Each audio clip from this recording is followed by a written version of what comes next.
Welcome to this informational webinar on how to integrate the human voice into your lead generation efforts effectively. I'm Paul Mosenson, and I'll be moderating today's webinar. I'm president and founder of NewSpark Marketing, a Philadelphia-based demand generation and digital lead generation firm. We help companies large and small generate quality leads and nurture them into sales. So before we get started, a few housekeeping notes.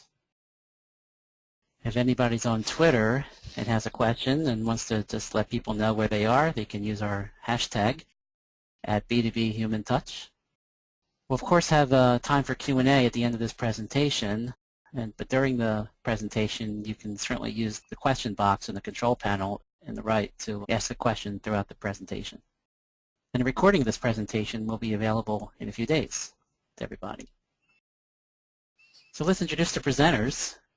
First we have Jeff Kalter, who is the co-founder and CEO of 3D2B, a B2B teleservices firm that helps sales and marketing organizations across the globe generate qualified leads, cultivate relationships with targeted buyers, and grow existing customer accounts.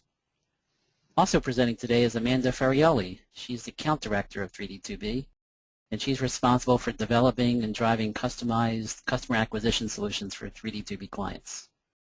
So without further ado, let's get started. Jeff and Amanda, all yours. Thanks, Paul, and thank you everybody for joining today. So before we get started, I just wanted to launch a poll to see who's in the audience today. So you should see a poll coming up right now on your screens. What is your primary job function? Are you from marketing, sales, or some other job functions? Keeps bouncing from 50-50 marketing sales. Now we're going, marketing is taking over. Marketing is really taking over now. Give it a few more seconds. People are still logging their votes there. Okay, we're going to close this poll. And it looks like 65% of you are actually from marketing and 32% from sales. Only 3% others. So we're hitting we got definitely the right audience today, which is great, and I hope that all of you can take some good pointers from this webinar. So let's just move on here and let's get started. Today we're going to review what the challenge, which is lead generation, and why sales is not getting the leads that they need to close right now. Also, we're going to be discussing the solution on that, which pretty much is our tagline, bridge the divide and with the human touch, and the benefits of all of this, which is going to bring you more sales, happier customers, shorter sales cycles. So let's get started, and I give it over to Amanda. Okay, thanks, Jeff. So let's think of sales teams basically as internal customers of marketing. What do they want? What do they need? Obviously, they want quality leads. And for the marketing people out there, you probably think that should be simple, right? But I think we know how difficult it can be to generate quality leads. And again, salespeople, they don't want just a stack of business cards. They want people who are ready to buy, have the budget to buy, have the authority to buy, and are in fact ready and willing to sit down with them. So again, for marketing execs like you that are perhaps in the audience today, you know that your most fundamental job is to indeed provide leads that sales can turn into customers. But I'm sure you all know what a job that can really be. And if you take a look at this benchmark report, most marketers say that generating quality leads is in fact their biggest challenge. In fact, 78% of them. And you're probably thinking, well, how can that be with all the cutting edge technology and all the latest social media marketing trends today? But here in fact lies the problem.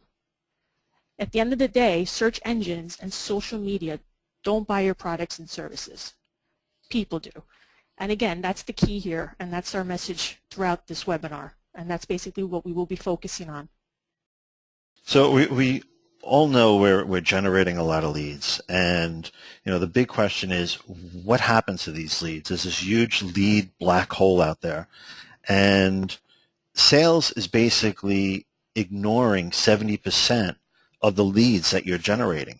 So marketing's doing all these different activities and pumping the marketing pipeline full of leads, but then sales is only working on 70%. It's crazy. And you're doing all this hard work.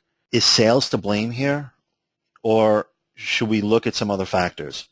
Sales knows that marketing struggles with lead qualification and generating quality leads, but sales needs leads that they can close now.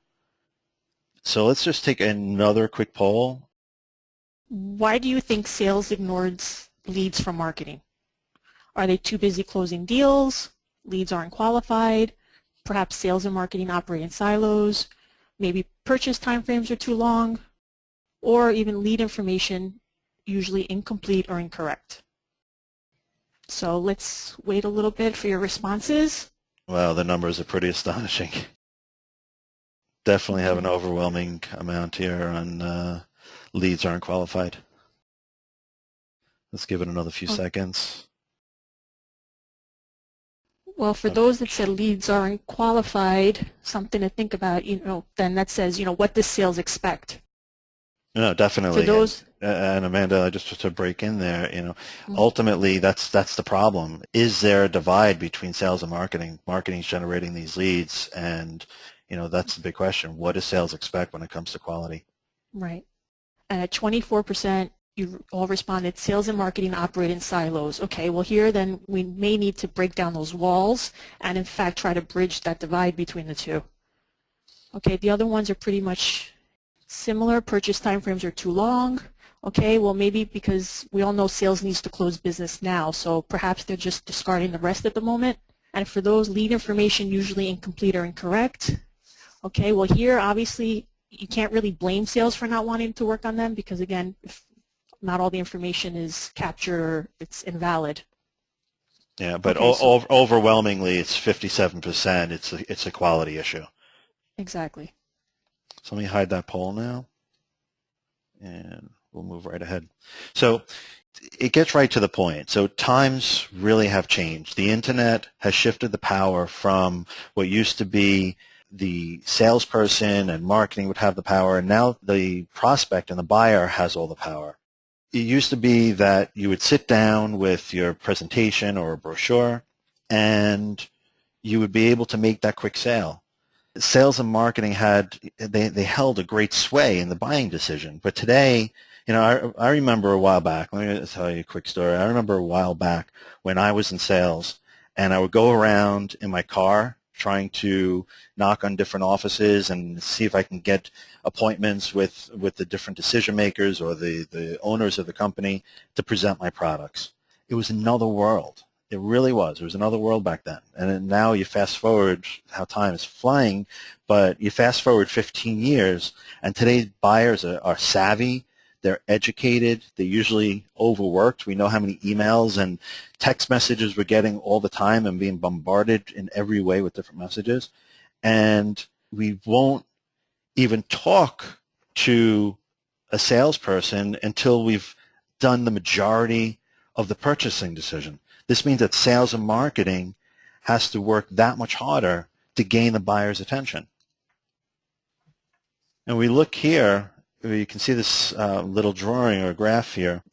This is evidence that everything is falling into the buyer's hands. Buyers do 57% of their buying decision before they even speak with somebody from sales. They're doing all their research, their due diligence, they're downloading white papers, they're downloading case studies, they're watching videos, they're speaking with people on blogs and Twitter and seeing what's hot and what's not. But ultimately, they're the new educated customer, and we need to work in this mode now today. An article from the Harvard Business Review, and I'll read the quote, is from The End of Solution Sales. A recent corporate executive board study of more than 1,400 B2B customers found that those customers completed on average nearly 60% of a typical purchasing decision, researching solutions, ranking options, setting requirements, benchmarking pricing, and so on before even conversing with a supplier. Thanks, Jeff. Okay, we all know that technology today is indeed powerful, and I'm sure especially within sales and marketing. But with all our connectivity, we're actually more disconnected than ever. We're all interacting with our screens and not each other. How many conversations do you have in a day that involve actually speaking? I mean, really think about it. You know, is it 1 out of 10, 1 out of 50? From my perspective, I would say for me it's closer to 1 out of 50, which is pretty sad if you think about it. You know, and also how many times have you maybe felt entirely ignored going into a meeting when you're sitting with people, you know, whose noses are in their phones or laptops? And even now, be honest, how many of you are actually following this webinar and not maybe being distracted by one of your gadgets, checking your emails, etc.? Just think about how technology affects your interactions with potential buyers. As I said earlier, sure, social media, emails, etc., enable you to reach, you know, many potential buyers, you know, even with a single click. It's definitely efficient, but lead generation should really be about establishing relationships. You can't let technology do all of the heavy lifting. And also, how emotionally attached can you really get with 140 characters? So let's look at Carl here. He's our fictional customer. Imagine all the people who are fighting to get his attention. And just think how easily distracted Carl can get interacting with the screen. It's much easier to ignore someone when they're miles away behind a computer, don't you think? Interacting with a human being is totally a different experience. And according to Gartner research, Carl here represents our future, and I'll read the quote. Gartner research claims that by 2020, customers will manage 85% of their relationship with the business without talking to a human being. I don't know what, you know, how you all feel in the audience, but for me, you know, reading that, it's pretty sad. You know, is this really how we want to conduct business? Is this really the best way to generate interest in our products and services? Again, from my standpoint, it's not so promising of an outlook for the future. I totally agree. And, you know, marketing and sales have fundamentally changed. In today's world, you know, we're being bombarded with information from everywhere. It's marketing's challenge and responsibility today to get the attention of the buyer and to educate that buyer with providing them information. It's no longer sales responsibility to educate the prospects. They're getting involved at a much later stage in this buying cycle today. If we take a look here at our fictional character, Mary, you know, she's a marketing manager or a marketing executive, and you know, she's juggling so many different things. She's juggling challenges. They're always changing the challenges because every day there's coming out new technologies, new ways of approaching the market. So she's juggling SEO, and we know like Google's always changing their algorithms. So you need to change the way, you know, the search engine optimization works, and social media, developing new content. You're always having to feed new content to the prospects because they're just eating it up, and you don't want to keep on putting out the same documents and the same material all the time. You know, you need to optimize all the marketing automation. You need to make sure that everything is mobile compatible today, which is so important. Everybody's reading everything instead of from their computers.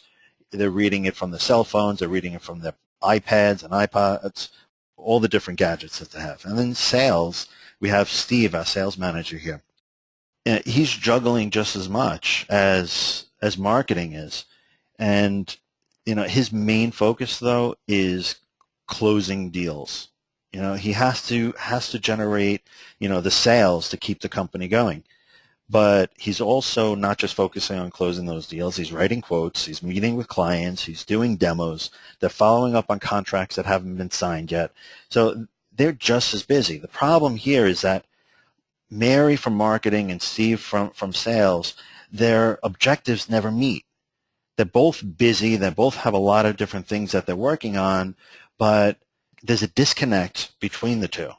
So I just want to take another quick poll here. I want to understand from you, are your marketing and sales teams working well together?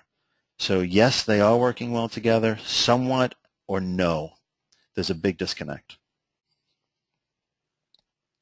And the numbers are coming in.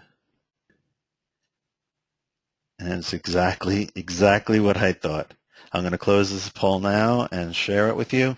So 61% of you say that you're somewhat working well together, sales and marketing. So, there's a lot of work to do. And, hopefully we can show you different ways in this presentation on how you can better that relationship. Because ultimately, if sales and marketing are disjointed, then nothing works right. Marketing is not going to be able to show their return on investment. Sales is always going to be throwing what marketing does away. So let's just hide that poll and we'll move on. Yeah, so where's the lead qualification? Who owns the task of qualifying the leads? Does it fall on marketing? Does it fall on sales? Well, I mentioned earlier that 78% of marketers say it's their biggest challenge. So obviously they're taking the task or the responsibility of the task, but maybe they're just not doing a very good job at it. Or maybe they're putting too much focus on all those inbound marketing activities. Should lead qualification fall to sales? Well, sales ignores 70% of marketing leads.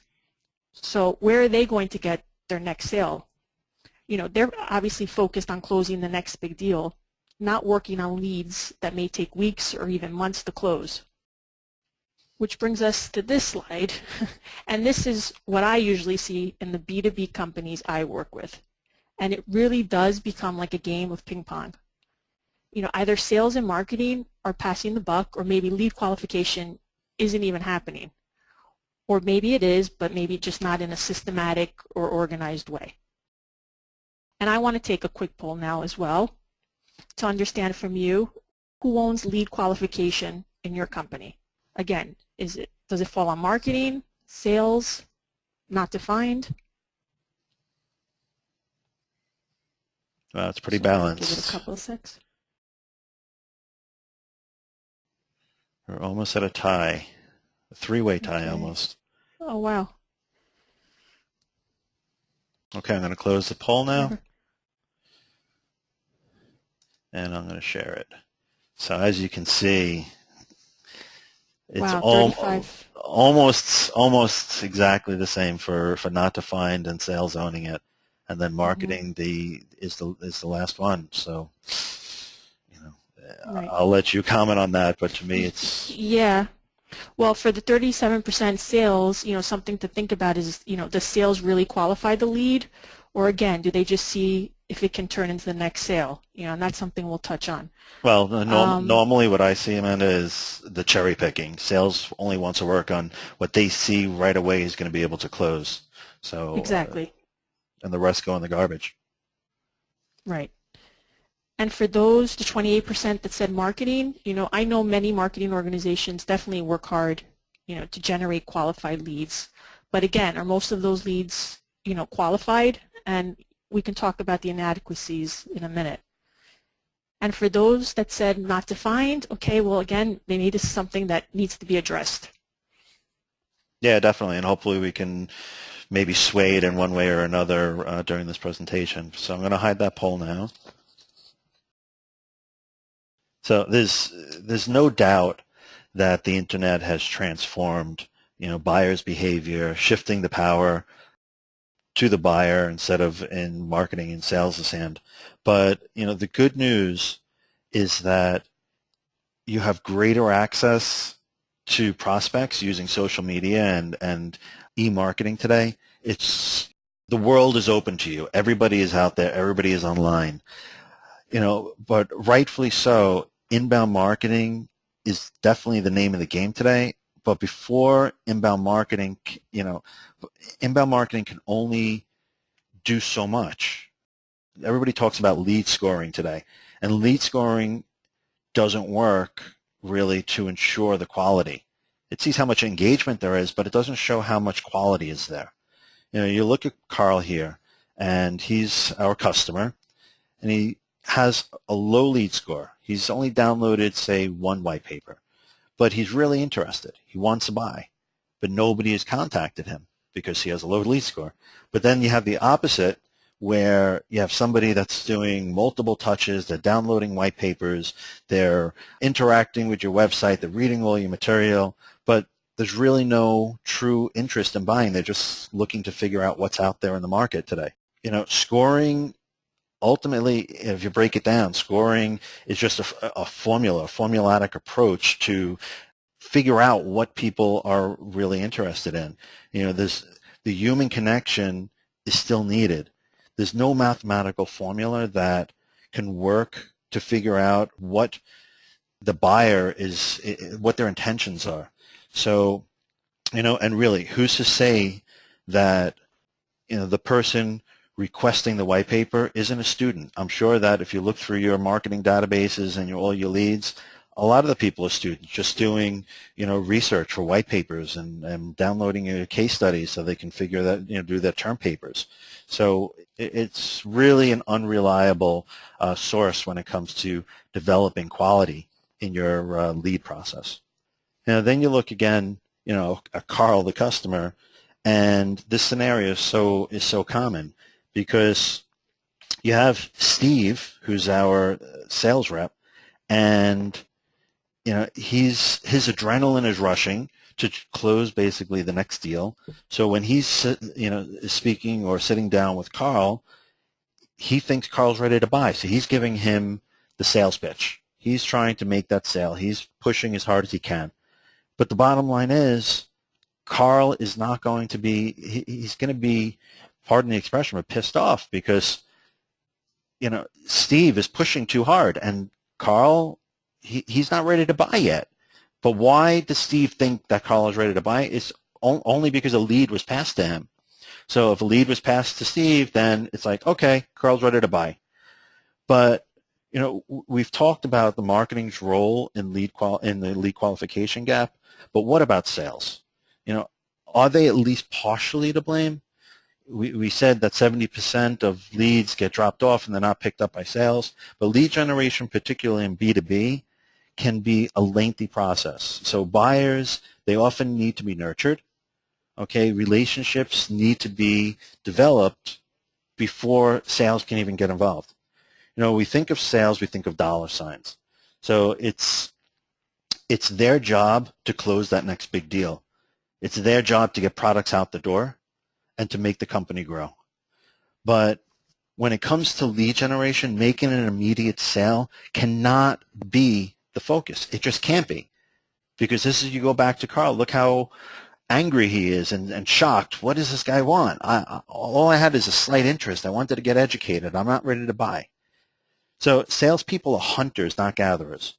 Their aggressive sales tactics usually don't work when long-term nurturing and approach is more appropriate.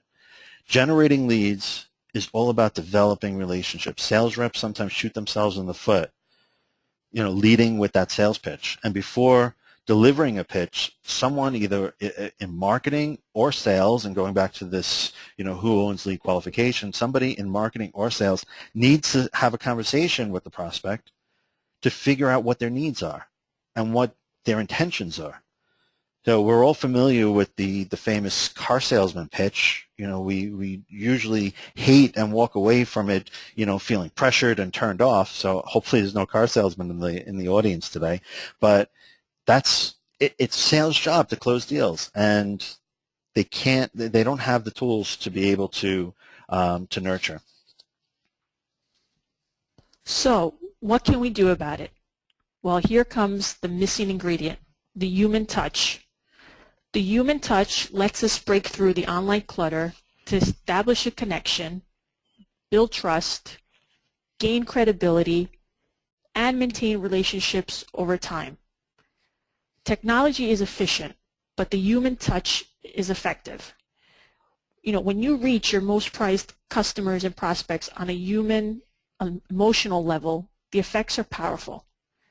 And let's be honest, the human touch is much more memorable than, for example, any email or Twitter campaign will ever be.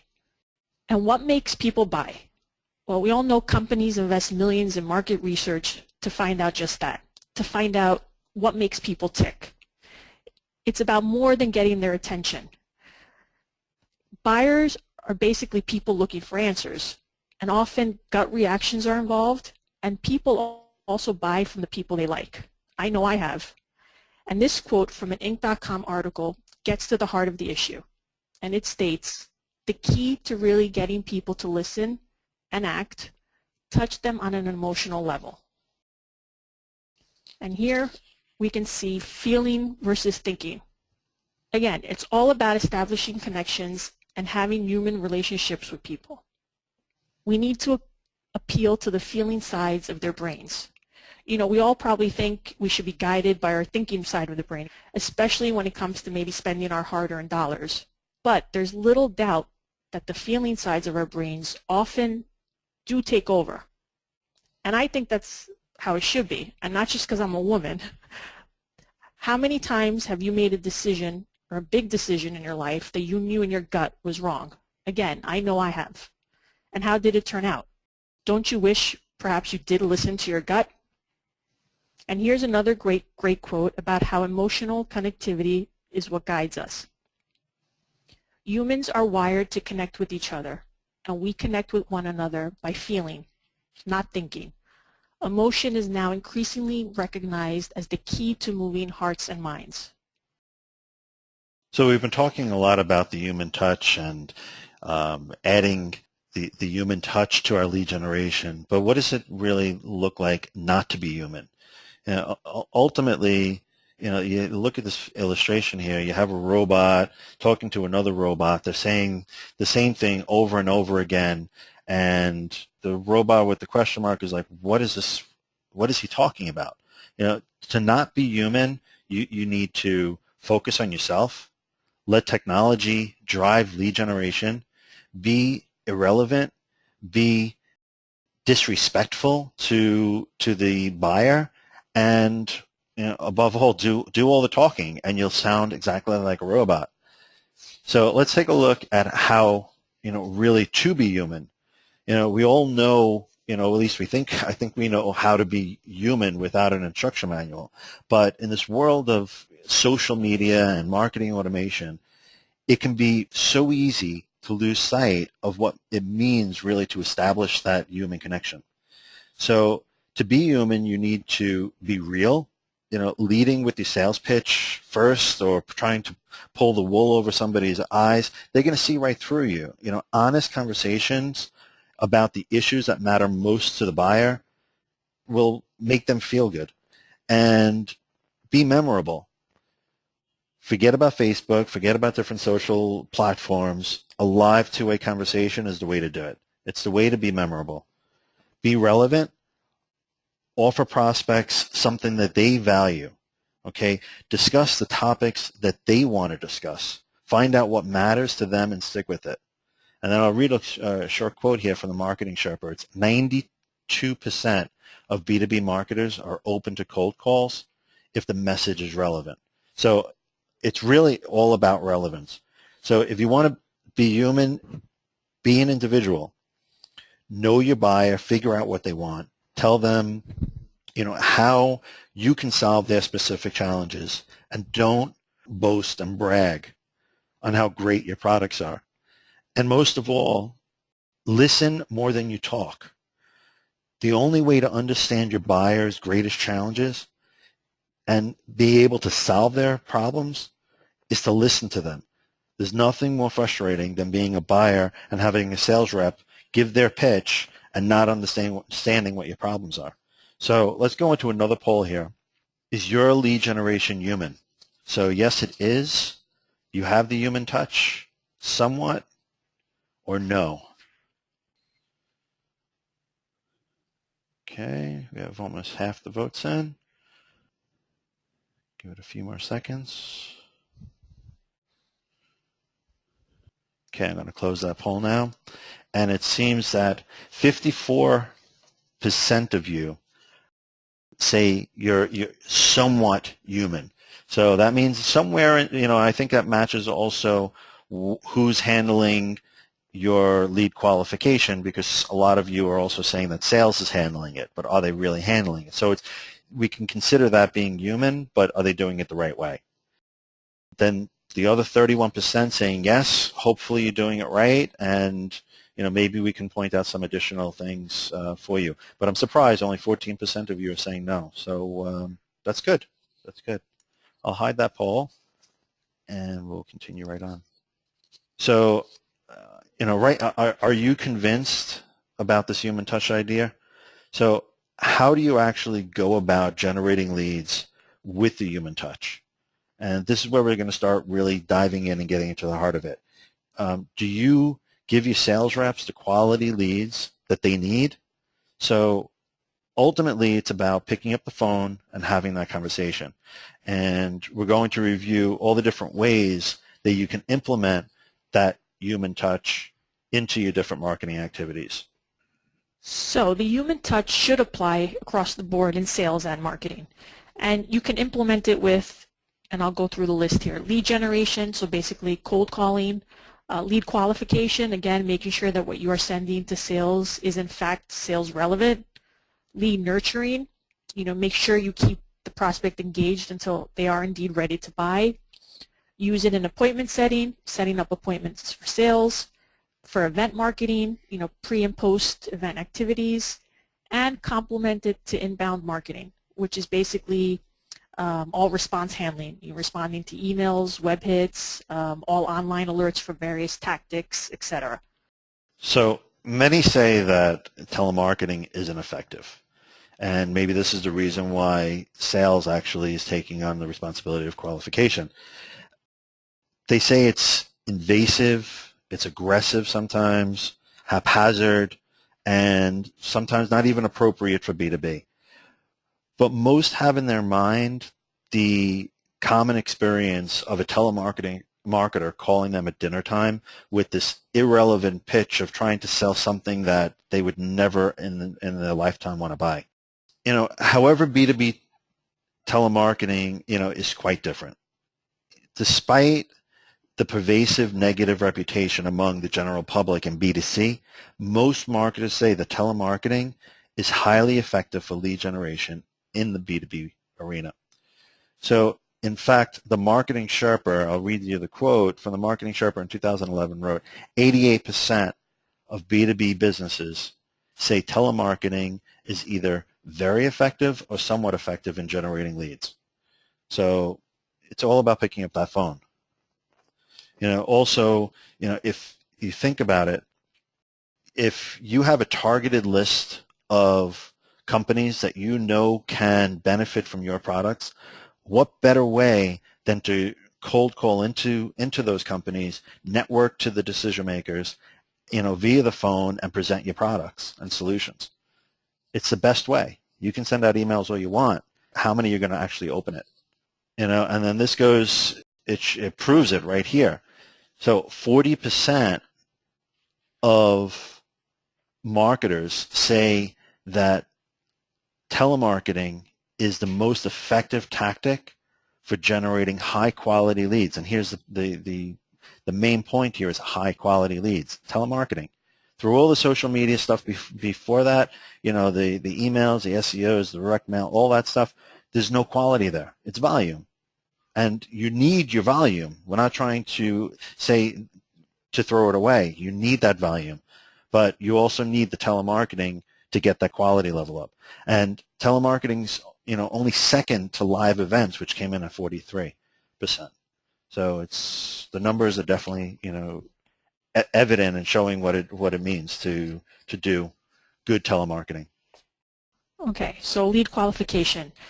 Qualifying a lead involves much more than just assessing interest level. You need to understand the readiness and ability to buy. That's something else altogether. Earlier we mentioned that sales reps tend to follow through on only 30% of leads that come from marketing. So again, it's all about lead qualification. If little is done to qualify a lead, then it's practically worthless. And I'm sure the sales team will know it. So to improve your leads, you need to qualify them. And you're probably asking how? Well, you can use this simple checklist and what we like to call BANTs. Budget, authority, need, timing, and we go one step further and use S here for solution to really understand if it does meet the prospect's need. You want to make sure you have information on each of these criteria before handing the lead off to sales. And if there are any criteria that you can't check off, just hang on to the lead and send it into a nurturing process. Don't hand it off until obviously the intent and readiness to buy have indeed, been captured and it's apparent. So looking at when to nurture. When you're qualifying leads, you become aware of when to nurture them and when to pass them to sales. So again, for every lead, just ask yourself, go through the BANS criteria. If any of the BANS criteria are not met, just hold on to that lead and put it into a lead nurturing process. However, again, you want to include the human touch into your nurture process. Again, because it's all about building that relationship over time and know when the prospect is really ready to be engaged by sales. Absolutely agree. Developing relationships with the human touch takes time. And sometimes for whatever reason, people just aren't ready to buy. So it could be a timing issue. They might not have the budgets. They have to wait for the next quarter or the next fiscal year to get their budget approved. These are the leads that require careful consideration before sending over to sales. If you send it over to sales, the likeliness is it's going to get lost in the shuffle or thrown away. And if you see here, our marketing person, Mary, she is sending over a lead to sales, and the opportunity is not really, it hasn't met the BANS criteria. So what happens? Steve, the sales guy, is just going to throw it away.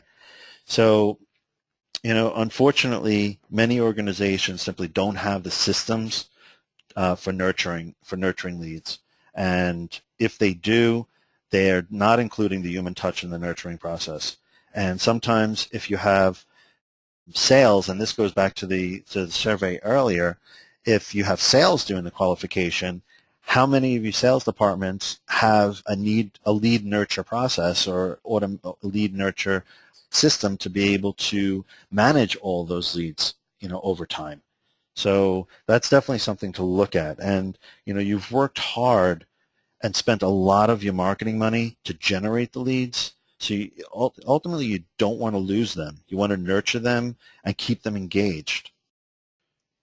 Sales is all about getting the attention of people who are most ready to buy, your products and your services. And face-to-face meetings, appointment setting, are more important in B2B because your products are usually, very complex. Sales cycles are usually long. Sometimes you need to present your product very early in that buying cycle because they need to do their due diligence internally to figure out if they can get the money to buy or, allocate the resources to implement the solution. And if the solution is a good solution for that company, then it'll be very apparent at the meeting. It's so powerful to know a company can benefit from your solution. They don't always have to be in the market to purchase, and they might not even know that you have a solution to fix their problem. So they might not even be looking. So what better way than to do appointment setting, understand what their needs are, and sit down with them and present your products.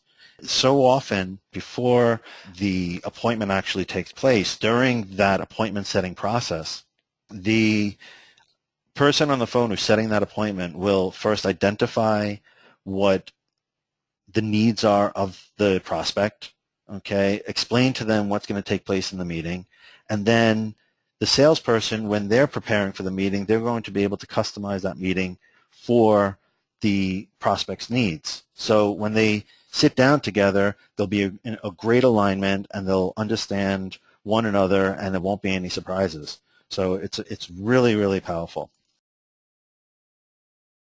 Okay, so inbound marketing can't stand on its own. Inbound marketing tactics like promoting a white paper or holding a webinar, yes, can be powerful. But these activities are more effective when complemented with outbound activities. Say you have a prospect who has downloaded a large majority of your content. He's attended your webinars, maybe he's commented on your blog posts, he even shares content, on LinkedIn or Twitter. What happens then? You think you have a strong prospect, right? But do you do anything about it? Well, again, you should reach out to these prospects with a phone call. Again, we're talking about the human touch here. And your inbound marketing activities, they've done their job, but now you really need to establish and get that human connection. So I want to take another poll here to find out, how do you follow up on inbound marketing activities? So phone call, perhaps email with content, social media engagement, past names and emails to sales, or we don't have a formal process.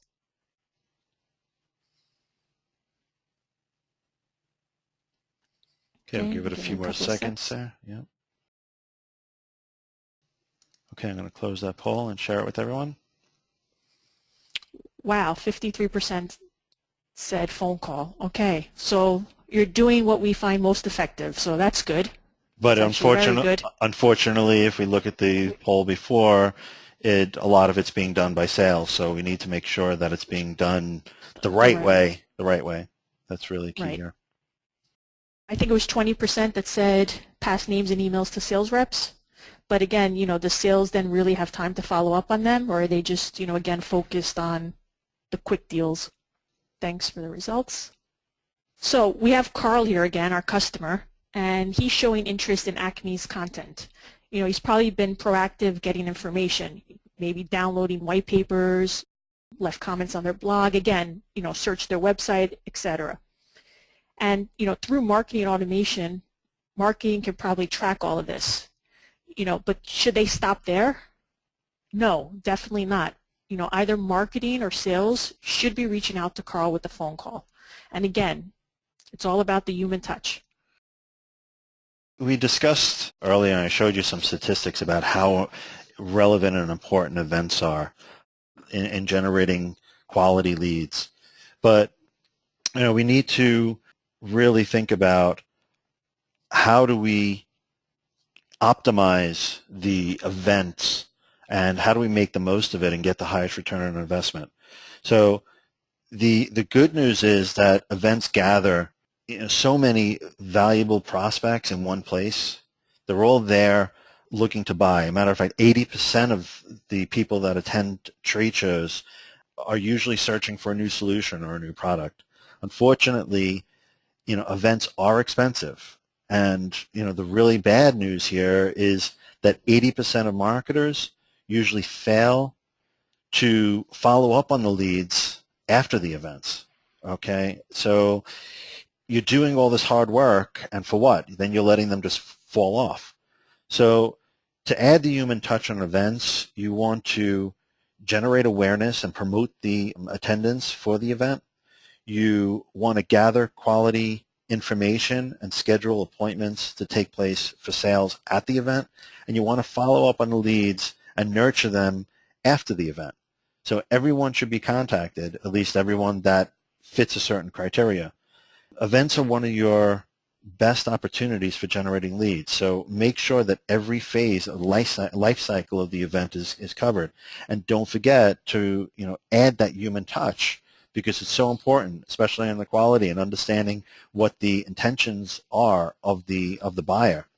And don't let those valuable opportunities for the human connection pass you by. There's a quote from the American Business Media in 2013 where they say 89% of B2B marketers say face-to-face events are best at creating awareness, and 90% say events are best at generating targeted leads. So once you get those people at they're leads. Now you have to qualify them. You have to put them into a nurture process. You need to do all the things before to get more of your targeted audience at your event. You want to optimize your salespeople's time at the event, so you set appointments at the event for your salespeople, and you need to follow up on all the leads after the event. So I think we're pretty much on time. We're almost ready to conclude here. But here are some things that I want to leave you with to think about. Can the human touch help your organization? If you have difficulty with lead generation, as most marketers do, then lead generation with the human touch can completely transform your marketing organization. Totally. It'll make you and your sales reps look good, and it'll increase your sales and the growth of your company. But before we leave, I just want for you to ask yourself a few questions. Do our marketing efforts have a human touch? Do we have a formal process for lead generation? Are our leads qualified in a formal and structured way?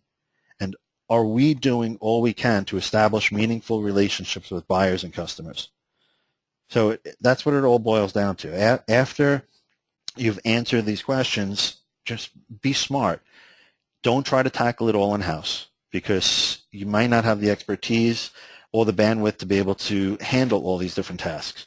So contact some experts in the field and trust them to consult with you to determine how best to spend your marketing money to give you the highest return on investment.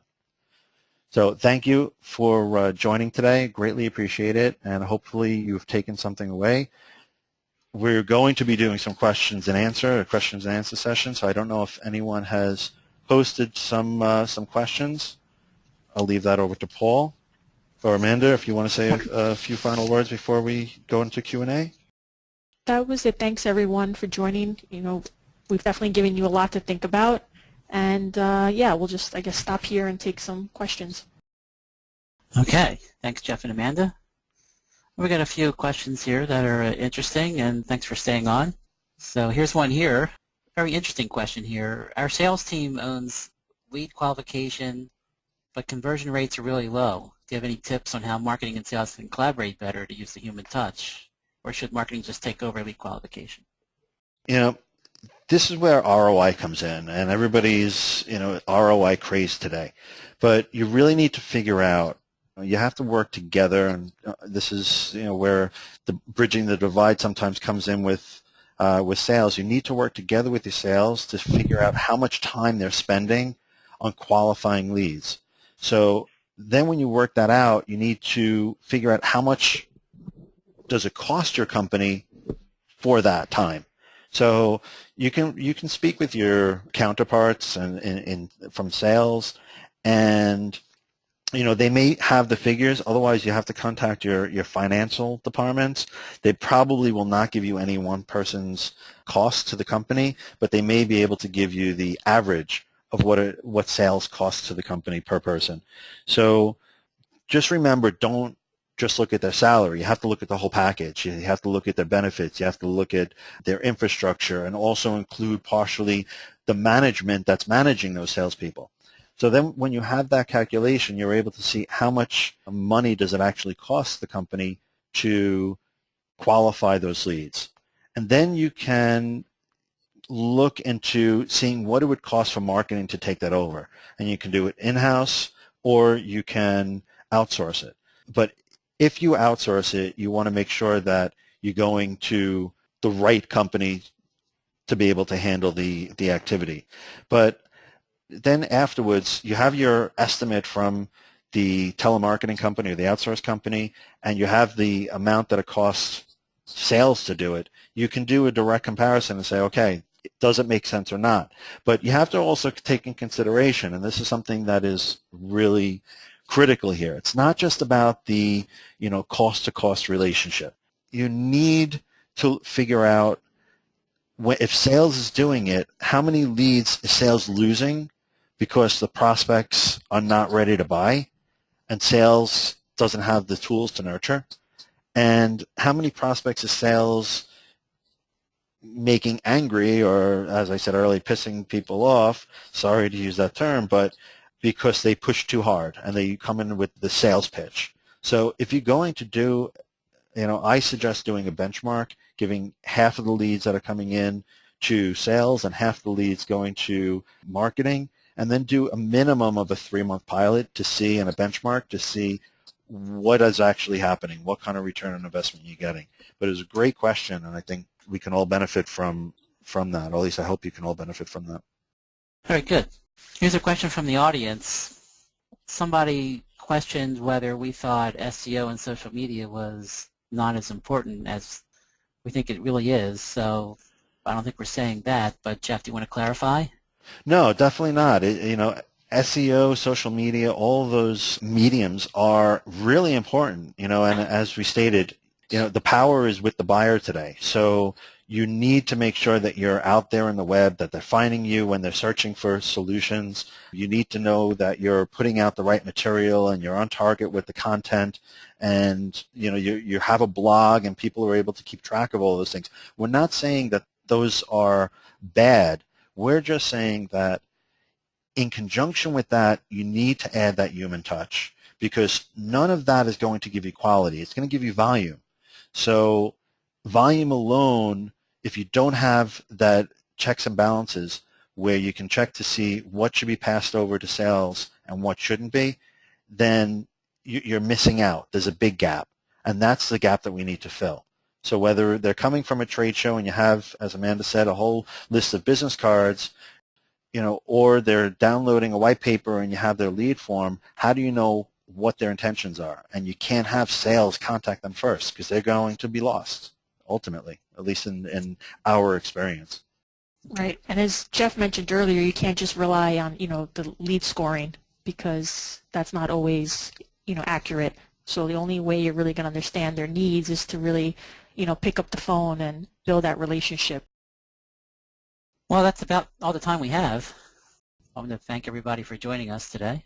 Okay, there was, I think, some other questions that I think some of them are pretty good. Maybe we can follow up with an email afterwards, just to give some answers to some of those questions. By all means. Okay, very good.